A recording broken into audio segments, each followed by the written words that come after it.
नमस्कार प्यारे बच्चों, आप सभी का टैगोर स्कूल के इस ऑनलाइन प्लेटफॉर्म पे स्वागत है। हम पढ़ने जा रहे हैं कक्षा 10 और हम मॉडल पेपर कर रहे हैं।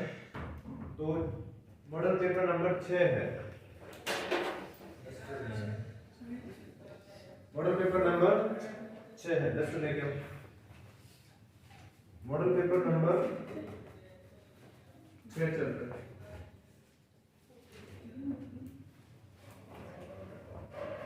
और इसमें कुछ क्वेश्चन हमने कर लिए। शायद इसमें हमने 5 क्वेश्चन कर लिए।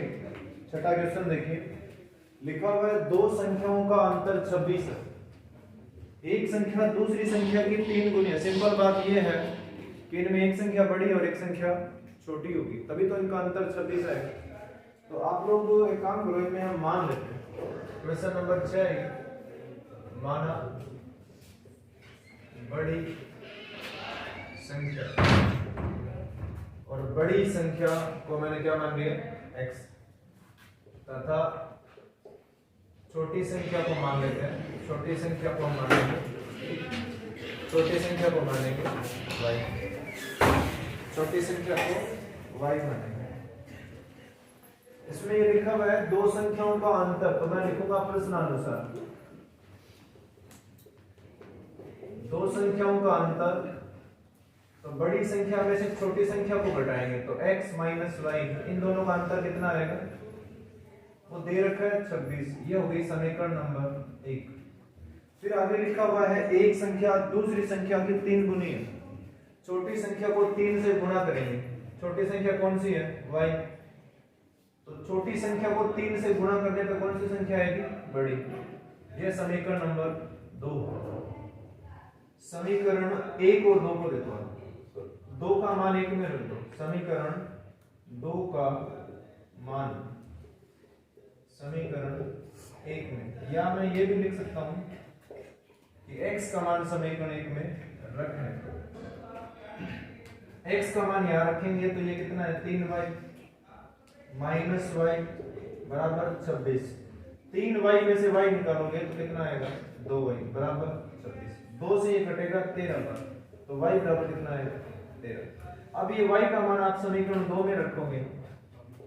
y का मान समीकरण 2 में रखें। 2 में रखोगे तो x बराबर 3y है। y का मान कितना है, 13। तो x बराबर कितना आएगा, 13 3 39। तो ये x का मान आ गया और ये y का मान। नेक्स्ट क्वेश्चन देखो, क्वेश्चन नंबर होगा 7। इसमें आपको दो संख्या दे रखे गुणा में और इनके बराबर लिखा हुआ है 6। आपसे ये बोल रहा है पूर्ण वर्ग विधि से इसे हल करो। पूर्ण वर्ग विधि से, तो पूर्ण वर्ग विधि को हल करने से पहले इसे द्विघात समीकरण में बदलना पड़ेगा। ये गुणनखंड के रूप में दी हुई एक समीकरण है, इसे हम परफेक्ट स्क्वायर में चेंज करेंगे। तो क्वेश्चन नंबर 7 है, लिखा हुआ है 3x + 2 और लिखा आगे इसके गुणा में 2x + 3 और बराबर 6। पूर्ण वर्ग विधि से इसे हल करना है।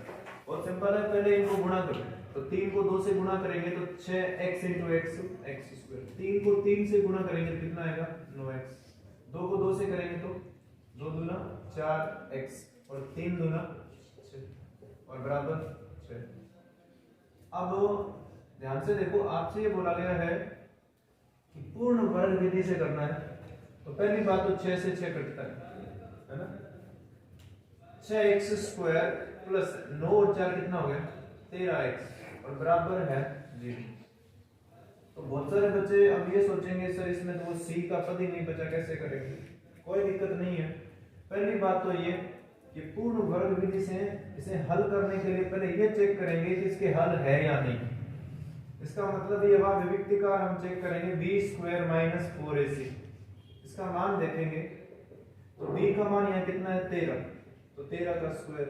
आप लोगों को पता होना चाहिए जो x² का कोफिशिएंट होता है वो a होता है, x का जो गुणांक होता है वो b होता है, और लास्ट में जो अचर पद होता है वो c होता है। तो ये b का स्क्वायर हो गया मतलब 13 का स्क्वायर माइनस 4, a का मान कितना है 6 है और c का मान नहीं है मतलब 0 है। तो यहाँ से ये तो पूरा 0 ही हो गया, तो यहाँ बचेगा 13 का स्क्वायर और ये देखो धनात्मक है, 0 से बड़ी संख्या है, ये पूरा 0 हो गया तो यहाँ केवल बचेगा 13 का स्क्वायर। तो वो 13 का स्क्वायर एक धनात्मक संख्या है, इसलिए इसे आगे करना पड़ेगा क्वेश्चन। दूसरी बात ये है कि आप लोगों को पता है पूर्ण वर्ग विधि से करने के लिए यहाँ x स्क्वायर का गुणांक कितना होना चाहिए 1 होना चाहिए। तो देखिए यहाँ 1 बनाने के लिए इस समीकरण में 6 से भाग करना पड़ेगा।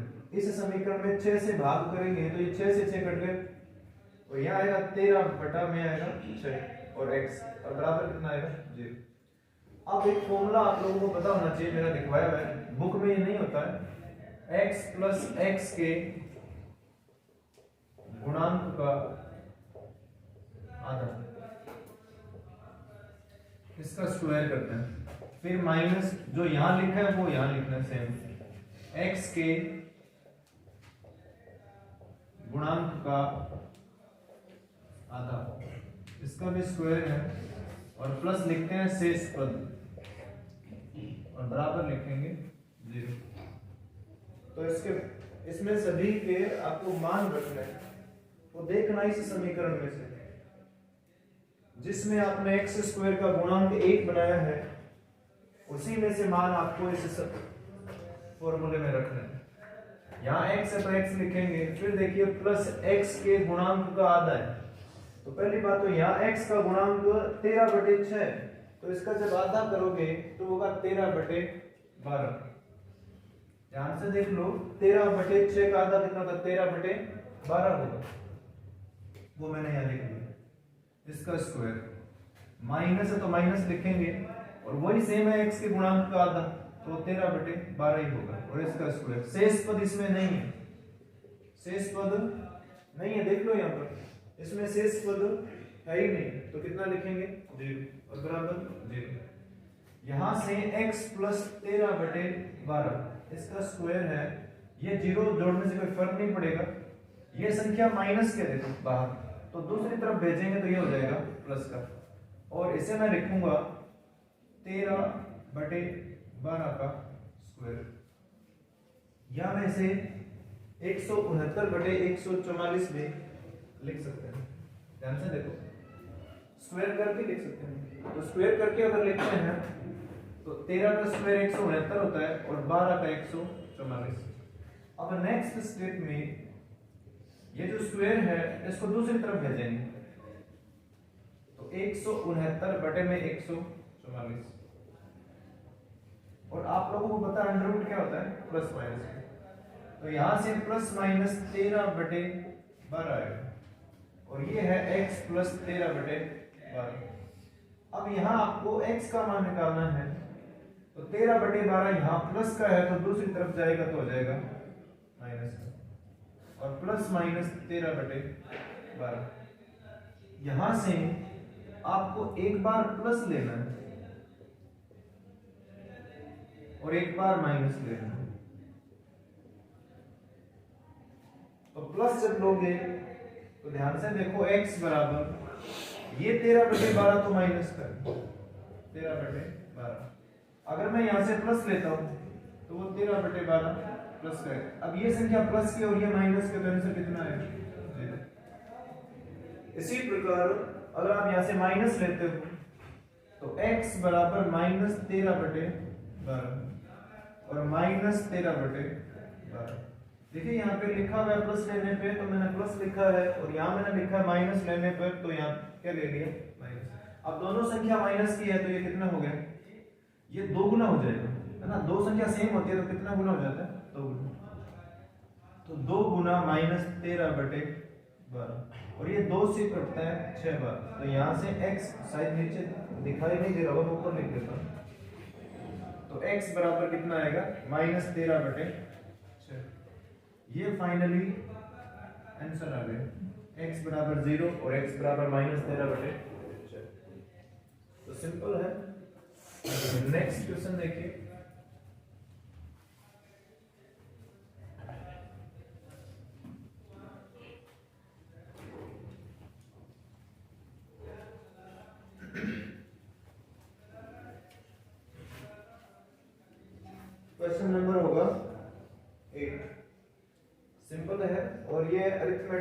क्वेश्चन का है, ज्ञात कीजिए कि क्या निम्नलिखित स्थिति में संबद्ध संख्या समांतर श्रेणी में है। तो हम यहाँ 2-3 पद बना लेंगे और उनमें अंतर ज्ञात करेंगे, उसको हम बोलते हैं सार्वंतर। अगर वो बराबर आता है तो ये समांतर श्रेणी होगी, वरना नहीं होगी। प्रत्येक किलोमीटर के बाद टैक्सी का किराया, जबकि प्रथम किलोमीटर के लिए किराया 15 रुपए है। तो यहाँ देखो क्वेश्चन नंबर ये 8 है, एनसीईआरटी की बुक से ही आया हुआ है। पहला जो किलोमीटर है उसका किराया कितना है, 15 रुपए। तो इसका मतलब ये पहला पद है। फिर आगे लिखा हुआ है कि अगर अतिरिक्त किलोमीटर आप जाते हो तो प्रत्येक किलोमीटर का कितना है, 8 रुपए। तो अगर कोई 2 किलोमीटर जाता है तो 1 किलोमीटर का 15 हो गया, तो आगे वाले 1 किलोमीटर का कितना होगा, 8। तो कितना हो गया, 23। अब अगर कोई 3 किलोमीटर जाता है तो उसे 8 रुपए और देने होंगे। तो सिंपल बात, 8 और जोड़ दो इसमें, तो कितना आएगा, 31। अगर एक बार और लिखते हैं तो 8 जोड़ने पे 39। इसी प्रकार चलता रहेगा। आपसे ये पूछा गया, ये जो सीक्वेंस बनी है ये समांतर श्रेणी है क्या? तो डी निकालते हैं। पहले मैंने लिखा D1, इसका मतलब पहला अंतर निकाल रहे हैं, तो वो A2 माइनस A1 होता है। A2 का मान 23 है, माइनस 15, तो अंतर कितना आएगा, 8। वैसे ये लिख रहे हैं, परंतु हमें पता है कि 8 जोड़ा है तो अंतर भी तो कितना आएगा, 8 ही आएगा। तो यहाँ D2 निकालेंगे, तो D2 का मतलब होता है A3 माइनस A2, और A3 का मान कितना है, 31, और माइनस A2 का मान कितना है, 23, तो अंतर कितना आएगा, 8। यहाँ हमें ये पता चला कि D1 और D2 सेम है। आप आगे भी और निकालोगे तो वो भी इतना ही आएगा। तो हम लिख सकते हैं, अतः यह समांतर श्रेणी है। ठीक है, यह समांतर श्रेणी है। नेक्स्ट क्वेश्चन देखिए, वो भी इसी प्रश्नावली का है, 9वां क्वेश्चन। इसमें भी यही पूछा है कि ये जो आपको एक सीरीज दी हुई है वो समांतर श्रेणी है या नहीं। इसमें भी कुछ पद दे रखे हैं, 0.2, क्वेश्चन नंबर 9 की बात हो रही है, फिर 0.22, फिर 0.222, इसी प्रकार 0.222 और 2। तो ये देखने से पता चल रहा है ये समांतर श्रेणी नहीं है, पर हमें ऐसे लिखना होगा। D1 क्या होता है, A2 माइनस A1। तो A2 दूसरा पद कितना है, 0.22, और इसमें से 0.2 घटाएंगे तो ये आएगा 0.02। ये D1 आ गया। फिर D2 निकालेंगे तो वो होगा A3 माइनस A2। तीसरा पद 0.222 है, और इसमें से 0.22 घटाएंगे तो ये आएगा 0.002। तो आप अब D1 और D2 को देखो, इन दोनों को देखो। यहां से ये पता चला कि D1 और D2 बराबर नहीं है, अतः यह समांतर श्रेणी नहीं है, क्योंकि सार्वंतर बराबर नहीं है। आगे लिखा हुआ है, आधार 5 सेंटीमीटर और 4 सेंटीमीटर वाले, ऊंचाई 4 सेंटीमीटर वाले एक समद्विबाहु त्रिभुज की रचना कीजिए। पहले आपको एक त्रिभुज बनाना है और उस त्रिभुज का आधार दिया हुआ है 5, 4 सेंटीमीटर उसकी ऊंचाई दी हुई है। फिर आगे लिखा हुआ है, एक अन्य त्रिभुज की रचना कीजिए जिसकी भुजाएं समद्विबाहु त्रिभुज की संगत भुजाओं की 2/3। सिंपल बात यह है, आपको पहले एक त्रिभुज बनाना है, फिर उसी के अकॉर्डिंग समरूप त्रिभुज बनाना है दूसरा, और दूसरे त्रिभुज की भुजाएं संगत, भुजाएं किसकी, पहले वाले की, उसकी 2/3 होनी चाहिए। क्वेश्चन नंबर ये 10 है। पहले मैं रफ डायग्राम बता देता हूं आप लोगों को। इसमें यह लिखा हुआ है कि आपको आधार 5 सेंटीमीटर का आपको आधार बनाना है, और उसके बाद इस त्रिभुज का नाम भी दिया हुआ है। ये त्रिभुज है समद्विबाहु, जिसका मतलब इसकी ये 2 भुजाएं बराबर है, और इस त्रिभुज की आपको ऊंचाई दी हुई है, और वो ऊंचाई कितनी है, 4 सेंटीमीटर। तो पहली बात तो आप लोगों को ये एक्स्ट्रा नॉलेज होना चाहिए कि यहाँ ये जो लाइन है वो यहाँ 90 डिग्री का कोण बनाती है ना। ये जो ऊंचाई है वो हमेशा, इसको शीर्ष लंब बोलते हैं। सामने वाले शीर्ष से सम्मुख भुजा पे डाला गया लंब शीर्ष लंब कहलाता है और समद्विबाहु त्रिभुज में इसे ऊंचाई बोलते हैं। ये 4 सेंटीमीटर है, ये 5 सेंटीमीटर है। नाम लिख देते हैं यहाँ पे ए, ये बी और ये सी और इसका नाम लिखेंगे हम डी। चलो मैं नीचे लिख देता हूँ। तो ये त्रिभुज बनाने के बाद में एक त्रिभुज और बनाना है, उसकी बात हम थोड़ी देर बाद में करेंगे। पहले ये त्रिभुज बनाते हैं। तो सबसे पहले आपको स्केल से 5 सेंटीमीटर की लाइन बनानी है, स्केल से, और इसका नाम है बीसी। 5 सेंटीमीटर की लाइन बनानी है। दूसरी बात ये कि ये 4 सेंटीमीटर की लाइन कैसे बनाए, और एंगल वगैरह कुछ नहीं दिया हुआ। तो ये 4 सेंटीमीटर की लाइन बनाने का तरीका, इससे पहले आपको एक बात और पता होनी चाहिए कि ये जो ऊंचाई होती है ना समद्विबाहु त्रिभुज में, ये बीसी भुजा को समान 2 भागों में बांटती है। इसका मतलब ये हुआ कि आप यहाँ ना मध्य बिंदु निकालो, बीच का जो पॉइंट है वो निकालो। तो वो प्रकार से निकालेंगे। वैसे तो स्केल से आपको पता ही है, अगर 5 है तो 2.5 सेंटीमीटर पर इसका मिड पॉइंट आ जाएगा, पर ऐसे करना नहीं है, प्रकार से करना आपको। तो सिंपल बात ये है कि आपको इसका लंबवर्धक बनाना है। तो वो लंबवर्धक बनाने का तरीका होता है प्रकार से। यहाँ बी पर प्रकार रखेंगे, आधे से ज्यादा प्रकार को खोलेंगे, एक चाप ऊपर बनाएंगे और एक चाप ऐसे नीचे। उतना ही चाप हम सी पर रखेंगे और एक ऊपर चाप काटेंगे और एक ऐसे नीचे। और इन दोनों को अगर हम मिलाते हैं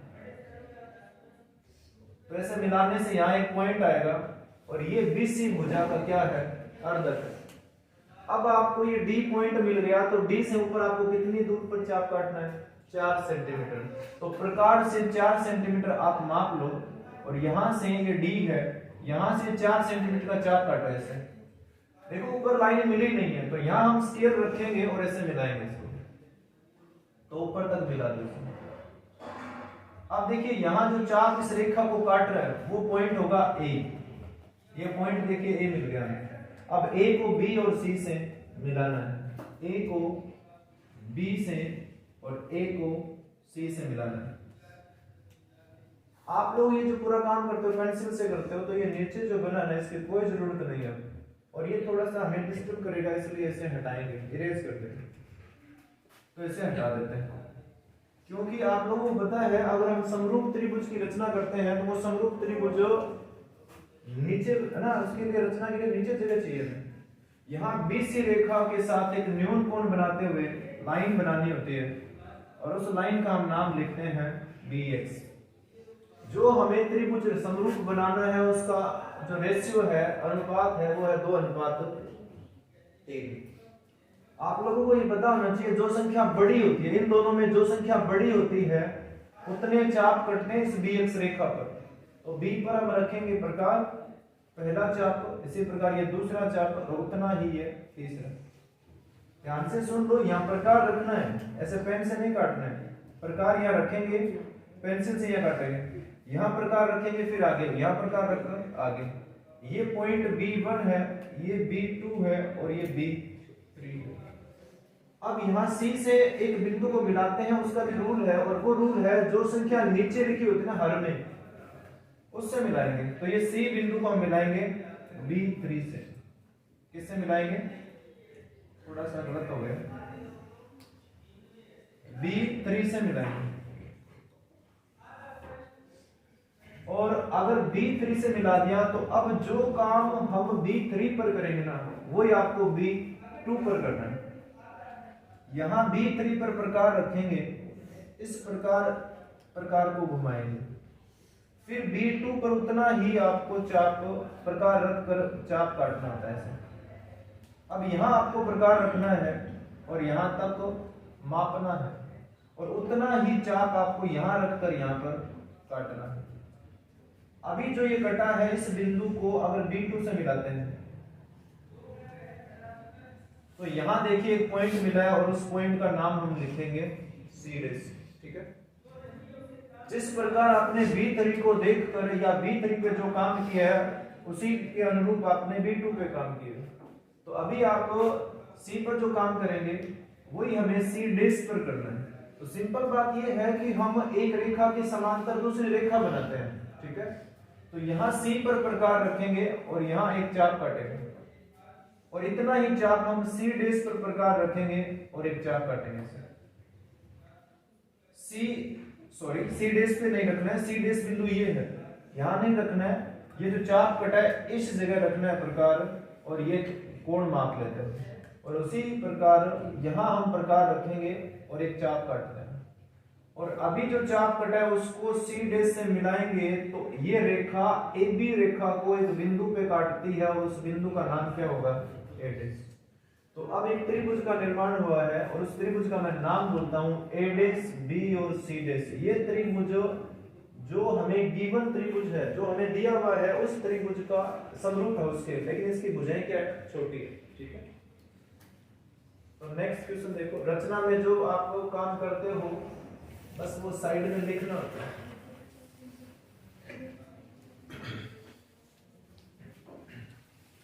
क्वेश्चन नंबर 11 देखो, इसमें क्या लिखा हुआ है। ये भी रचना का ही है, कंस्ट्रक्शन प्रश्नावली का है। अच्छा क्वेश्चन है ये। लिखा हुआ है दिए हुए वृत्त के बाह्य बिंदु से स्पर्श रेखा की रचना कीजिए जबकि वृत्त का केंद्र अज्ञात है। इसका मतलब अननोन है, हमें उसकी जानकारी नहीं है। तो सिंपल बात यह, बुक में भी एक ऐसा क्वेश्चन है जिसमें ये लिखा हुआ है, हालांकि जिस ऐसे क्वेश्चन 2 है जिनमें केंद्र नहीं दिया हुआ, लेकिन एक क्वेश्चन आपको बता देता हूं, आपको ना ध्यान में होगा। उसमें लिखा हुआ है कि चूड़ी की सहायता से आप एक वृत्त बनाओ। तो आपको वृत्त बनाना तो प्रकार से है, लेकिन उसमें केंद्र हम लाएंगे रचना से। ठीक है, एक वृत्त बनाना है आपको, चूड़ी वगैरह तो आपके पास एग्जाम टाइम में नहीं होगी, लेकिन बनाना तो उसे प्रकार से ही है, लेकिन केंद्र को हम पहले नहीं बनाएंगे, केंद्र अपने आप आएगा। एक बार मैं रफ में बता देता हूं आपको, फिर पूरा बताऊंगा। एक वृत्त है ऐसे, और इस वृत्त का केंद्र हम निकाल लेंगे। एक बार मान लो कि केंद्र हम बना लेंगे, बाहर एक बिंदु होगा, इस बिंदु से इस लाइन को मिला दिया और इस बाहर वाले बिंदु से इस वृत्त पर क्या बनानी है, स्पर्श रेखा। तो ये मैंने लास्ट टाइम जितने भी मैंने मॉडल पेपर पढ़ाए उनमें ये बता रखा है कि एग्जाम में ये क्वेश्चन भी आता है या इस प्रकार का आता है। तो अभी आप लोगों को ये पता होना चाहिए, अगर वृत्त का केंद्र हमें पता नहीं है और निकालना है, इसके लिए हमें इस वृत्त में कितनी जीवाएं बनानी पड़ेगी, 2।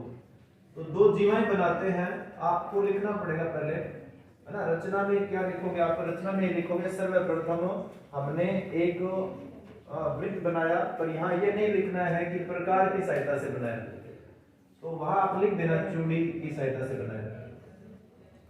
फिर बोलोगे कि हमने 2 क्या बनाई, जीवाएं, जिनके नाम है क्रमशः ए बी और सी डी। ध्यान से सुन लेना, आपके सिलेबस से हट चुका वो टॉपिक है, लेकिन मैं बता देता हूँ, ये जो पुरानी बुक है उसमें प्रश्नावली थी, अब पता नहीं है या नहीं है, सिलेबस में हट गया होगा शायद, लेकिन एक कॉन्सेप्ट आपको पता होना चाहिए कि ये जो जीवाएं होती है इनका जो लंबवर्धक होता है, जीवाओं का लंबवर्धक वृत्त के केंद्र से गुजरता है, जीवाओं का लंबवर्धक वृत्त के केंद्र से गुजरता है। तो मैं ए बी जीवा का पहले लंबवर्धक बनाता हूं। देखिए सिंपल है, ए पर प्रकार रखेंगे, आधे से ज्यादा खोलेंगे, एक चाप ऊपर कटेगा और एक चाप ऐसे, बहुत ज्यादा ऊपर हो गया, थोड़ा ठीक कर देते हैं। एक चाप ऐसे ऊपर कटेगा और एक चाप ऐसे इस तरफ नीचे। सेम ही प्रकार आपको बी पर रखना है, एक चाप यहां कटेगा और एक चाप ऐसे। अब इन दोनों को अगर हम मिलाते हैं, इन दोनों बिंदुओं को अगर हम मिलाते हैं तो आपको एक रेखा मिल रही है और इसी को हम बोलेंगे ए बी जीवा का लंबवर्धक। इसी प्रकार आपको सी डी जीवा का भी क्या बनाना पड़ेगा, लंबवर्धक। तो सी पर प्रकार रखेंगे, आधे से ज्यादा खोलेंगे, एक चाप ऊपर कटेगा और एक चाप ऐसे नीचे। सेम इसी प्रकार के चाप आपको डी पर रखने हैं प्रकार, एक चाप ऊपर और एक चाप ऐसे नीचे। अब इनको अगर हम मिलाते हैं तो ये दोनों अर्धक एक दूसरे को जिस बिंदु पर प्रतिच्छेद करते हैं वो बिंदु इस वृत्त का क्या होगा, केंद्र होगा। अब आपको बाहर अपनी मर्जी से 4, 5, 10 जितना भी सेंटीमीटर लेना है, वृत्त के बाहर जाना चाहिए। इस बिंदु का नाम P लिख दिया। P बिंदु से इस वृत्त पर हमें स्पर्श रेखा बनानी है, तो इस OP रेखा का क्या बनाना पड़ेगा, अर्धक। तो बस वही तरीका है जो अभी यहाँ किया था। ओ पर प्रकार रखेंगे, आधे से ज्यादा खोलेंगे, एक चाप ऊपर होगा और एक चाप ऐसे नीचे, उतना ही चाप पी पर रखकर एक चाप ऊपर और एक चाप ऐसे नीचे। अगर हम इनको मिलाते हैं, इन दो बिंदुओं को अगर मिलाते हैं तो यहाँ एक बिंदु मिलता है और इसका नाम लिख लो कुछ भी, जैसे ई।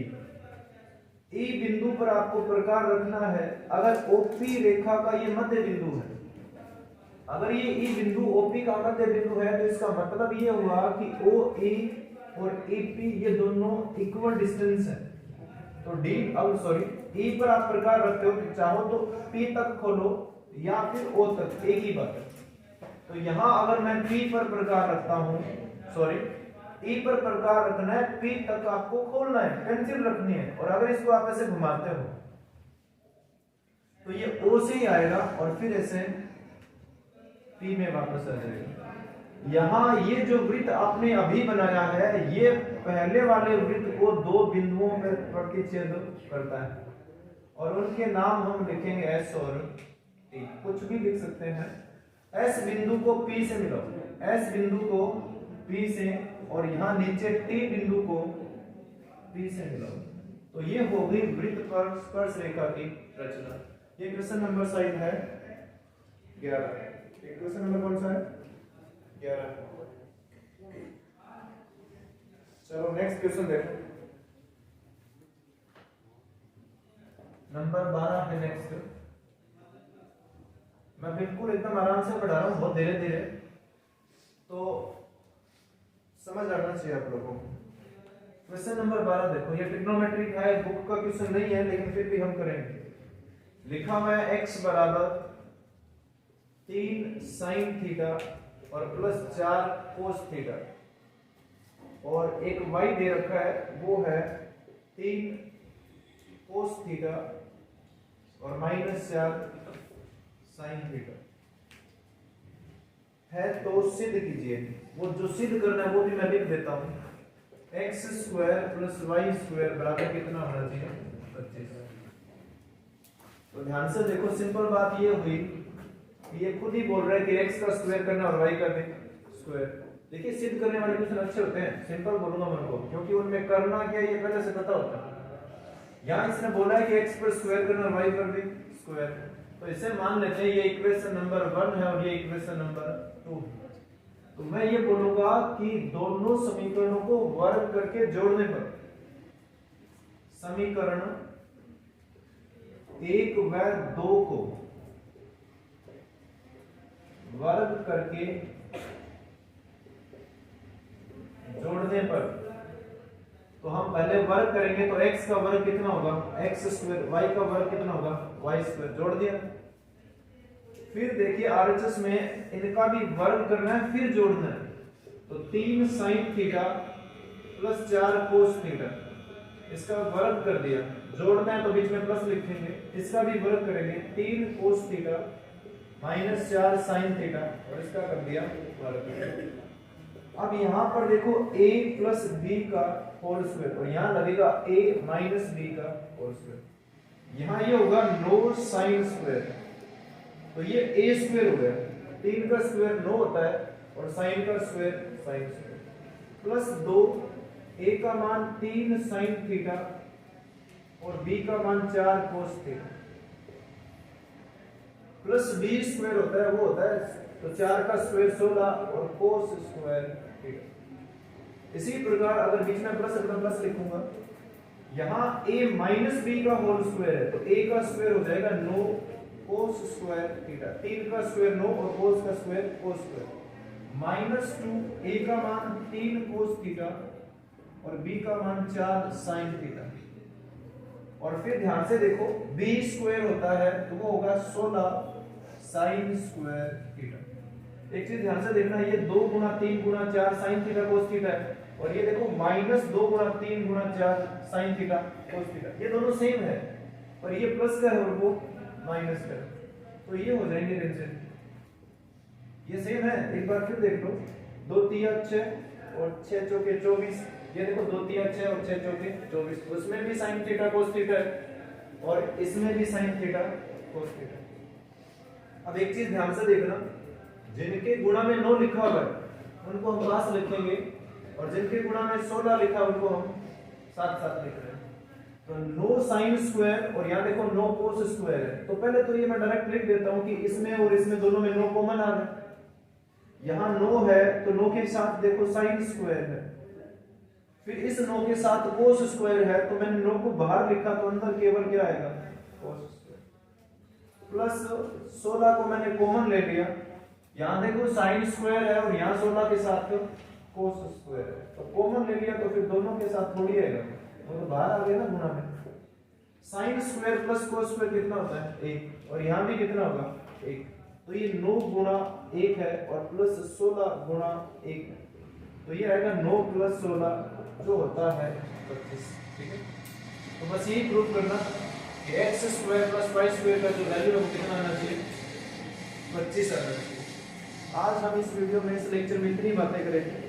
आप लोगों से एक शिकायत है, आप लोग इस चीज जो मैं पढ़ा रहा हूँ या बाकी जो टीचर पढ़ा रहे हैं आप शेयर नहीं करते हो, ज़्यादा से ज़्यादा शेयर करो ताकि हमारे सब्सक्राइब बढ़े, हमें मोटिवेशन मिले और हम और ज़्यादा अच्छा कंटेंट बना सकें। तब तक के लिए धन्यवाद। आप देखते रहिए RNT स्कूल सरदार सर।